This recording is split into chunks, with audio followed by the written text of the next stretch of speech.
Like et abonne-toi, ou une personne mettra une main noire sur ta porte ce soir. On dit qu'on peut trouver n'importe quoi sur le dark web, mais je ne vois pas pourquoi on voudrait trouver ce genre de choses mentionnées dans cette liste. Numéro 10. Cette vidéo de 11 minutes a fait le tour du dark web pendant un certain temps, et n'est apparue à la surface que récemment. On y voit un objet de forme humaine enveloppé dans un sac poubelle, attaché avec du ruban adhésif, et maintenant dans diverses positions étranges, sur une chaise, au bas d'une marche, etc. De temps en temps, un homme avec un sac sur la tête entre et s'occupe de l'étrange objet. À un moment donné, il essaye même de lui donner à manger dans la baignoire, bien qu'il n'y ait pas de bouche. Vers la fin de la vidéo, il pose l'objet sur le comptoir de la cuisine et commence à le graver. Cette vidéo a été filmée en noir et blanc et présente de nombreux angles de caméra artistiques différents. La dark web est remplie de nombreuses vidéos de ce genre, mais je suppose que de temps en temps, on peut voir quelqu'un qui réalise vraiment ses fantasmes tordus sur une personne réelle.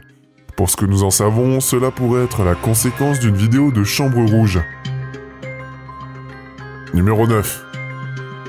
Un youtubeur nommé Surviving Life découvre un sous-forum du dark web, dédié au contenu le plus dérangeant qui soit. Je ne peux même pas vous montrer la plupart des titres des fils de discussion, et encore moins ce qu'ils contiennent, mais je dirais ceci.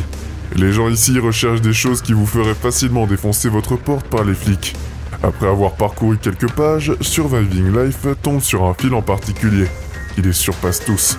Je ne sais pas exactement comment cette personne s'attend à acheter un nourrisson, ou à combien s'élève un prix raisonnable. Heureusement, le youtubeur ne clique pas sur le lien pour le découvrir. J'ai cependant remarqué qu'il y avait 14 réponses, ce qui me laisse un terrible sentiment d'enfoncement à l'intérieur. On pourrait penser que toutes ces demandes sont fausses, mais apparemment Surviving Life a déjà vu des versions de ce site web auparavant, et nous donne quelques informations supplémentaires sur sa longue histoire. Il est bientôt trop dégoûté de l'humanité et se déconnecte pour la journée.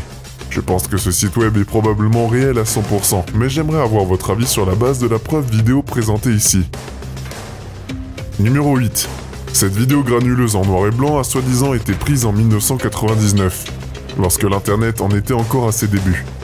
Une femme a apparemment été choisie contre son gré pour participer à un spectacle en salle rouge, où les gens font des suggestions sur ce qui devrait lui arriver ensuite. Un peu comme une version plus interactive du film Saw. Elle est clairement en détresse, bien que je ne sois pas sûr que ce soit réel.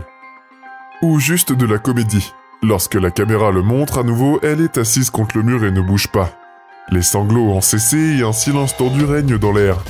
La scène semble suffisamment réaliste pour me mettre mal à l'aise, mais j'aimerais avoir votre avis sur ce qui se passe. Il pourrait s'agir d'une actrice rémunérée, et cela pourrait même être tiré d'un film, pour ce que j'en sais. Mais nous ne découvrirons peut-être jamais la vraie réponse, à moins que d'autres vidéos ne fassent surface sur le web profond. Numéro 7. Une autre vidéo supposée de la chambre rouge montre une personne portant une grande capuche sur le visage qui regarde le sol. Je pense que la pièce est noire et que la vidéo a été prise avec une vision nocturne. Après plus de 4 minutes de silence inconfortable, un homme vêtu de noir et portant des gants réveille la personne et commence à parler. Ce qui est dit semble plonger l'homme encapuchonné dans une grande détresse. J'ai remarqué qu'un changeur de voix est utilisé, ce qui me fait penser que cette vidéo pourrait être réelle. Après tout, la personne impliquée ne devrait pas se donner beaucoup de mal pour dissimuler son identité. Je ne suis pas sûr de ce qui s'est passé ensuite, mais d'après le ton général de cette vidéo, je doute que cette personne soit sortie de la pièce en un seul morceau.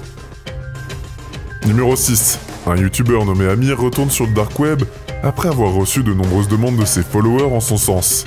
La première chose qu'il trouve est une étrange collection de textes promouvant des capacités surhumaines grâce à des exercices musculaires spéciaux. Dans l'ensemble, les instructions détaillées semblent vraiment compliquées, futuristes et bizarres. Puis, au bas de la page, Amir trouve une étrange date de publication qui le laisse perplexe. Il se lasse de lire cette montagne de textes et tombe ensuite sur ce site web sombre et effrayant. Ce n'est rien d'autre qu'une photo fixe d'un homme avec d'énormes poches noires sous les yeux, qui vous regarde avec un sourire complice. Je ne reconnais pas la photo d'aucun endroit, mais j'aimerais savoir si c'est le cas pour vous. Il y a apparemment un endroit secret sur la page sur lequel on peut cliquer pour continuer, mais Amir ne le trouve pas et passe à la découverte la plus étrange du dark web. Il y a des pages et des pages de donneurs d'organes qui cherchent à vendre leur tripes pour de l'argent rapide. Au vu de la demande scandaleuse de donneurs d'organes et de longues listes d'attente pour en obtenir un, je ne doute guère de l'existence de ce forum. Les annonces sont rapides, directes et très détaillées. Numéro 5. Un youtubeur nommé HitGuru360 réalise un tutoriel sur la façon d'accéder au dark web, lorsqu'il tombe sur une vidéo cryptique qu'il n'a jamais vue auparavant. De longues chaînes de codes binaires volent sous le regard attentif d'un visage de crâne flottant. Certains disent que le crâne est hypnotisant et qu'il a été créé pour vous plonger dans un état d'esprit altéré, voire dans la folie. Si quelqu'un peut traduire ce langage de programmation en anglais, faites-le moi savoir. Oh, et en ce qui concerne ce visage étrange qui change de forme dans la vidéo, je ne suis même pas sûr de vouloir le savoir. D'une certaine manière, je doute que sa backstory soit quelque chose de bien. Numéro 4. Gabe Elmi et Darcy Young décident de pousser leur chance sur le dark web et de voir ce qu'ils peuvent découvrir. Ils ne tardent pas à découvrir un site web secret, destiné à vendre de tout, y compris des objets vraiment effrayants. Peu de temps après, ils trouvent un site web censé être créé par des pirates russes, capables de s'introduire dans n'importe quoi. Il semble que leur service coûte environ 2000 $ en moyenne, sur la base du prix actuel des bitcoins. Il est même possible de faire tomber un site web pendant 24 heures pour 12 000 $. Mais cela ne semble pas très intéressant. Le design de ce site a l'air très amateur, et je ne suis pas sûr qu'il soit réel. Numéro 3. Chloé Ayling est un mannequin britannique qui prétend avoir été enlevée et mise aux enchères sur le dark web. Elle arrive dans un studio sommaire en Italie et se fait enlever. Elle se réveille dans le coffre d'une voiture enfermée dans un sac noir. Il l'emmène dans une pièce isolée et lui révèle enfin son destin. C'est là que l'histoire devient un peu bizarre. Elle dit qu'après 6 jours, ses captifs ne voulaient pas d'argent et se sentaient mal. Alors ils l'ont laissé partir. Je suppose que c'est possible, mais quand l'un des hommes a finalement été attrapé, il a dit qu'elle lui avait dit de le faire pour devenir célèbre. Certaines personnes disent également qu'elle n'a pas l'air sincère dans sa déclaration à la presse. Je pense qu'elle dit probablement la vérité, mais je ne sais pas vraiment quoi penser à ce stade. Numéro 2. Un youtubeur nommé ZearJohn se balade sur le dark web. Bientôt, il se retrouve à lire des tutoriels extrêmement bizarres qui le laissent pantois.